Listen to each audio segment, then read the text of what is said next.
नमस्कार, आपण पाहत आहात एल्गार न्यूज महाराष्ट्र। सांगली जिल्ह्यातून एक धक्कादायक बातमी समोर आली आहे।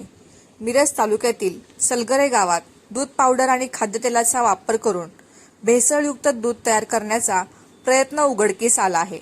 अन्न व औषध प्रशासनाने टाकलेल्या छाप्यात मोठ्या प्रमाणात संशयास्पद साहित्य जप्त करण्यात आले असून 2 दूध उत्पादकांविरुद्ध गुन्हा दाखल करण्यात आला आहे।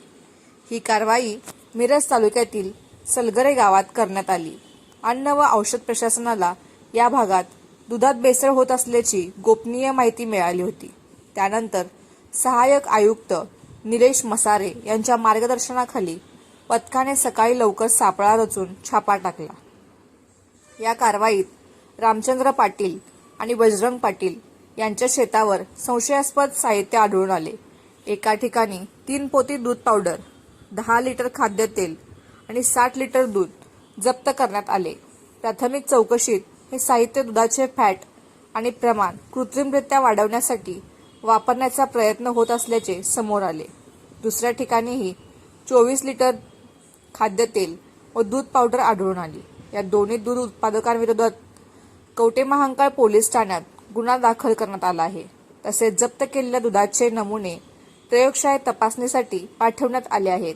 विशेष म्हणजे हे दोघे ज्या दूध संकलन केंद्रात दूध पुरवत होते त्या डेअरीचीही तपासणी करण्यात आली। डेअरीतील दुधाचे नमुने तपासणीसाठी घेण्यात आले असून प्राथमिक तपासणीत तेथे कोणतेही संशयास्पद बाब आढळून आली नसल्याची माहिती अधिकाऱ्यांनी दिली आहे। या कारवाईत अन्न व औषध प्रशासनाचे अधिकारी प्रवीण दिनकर, अनिल पवार, आवडे मॅडम, आनंदा कवाळे तसेच पुणे येथील 2 अधिकाऱ्यांनी सहभाग घेतला।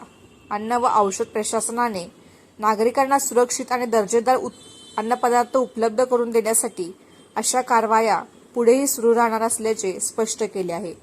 दुधामध्ये भेसळ झाल्याचे अंतिम सत्य प्रयोगशाळेच्या अहवालानंतर स्पष्ट होणार असले तरी या कारवाईमुळे जिल्ह्यातील दूध व्यवसायात एकच खळबळ उडाली आहे।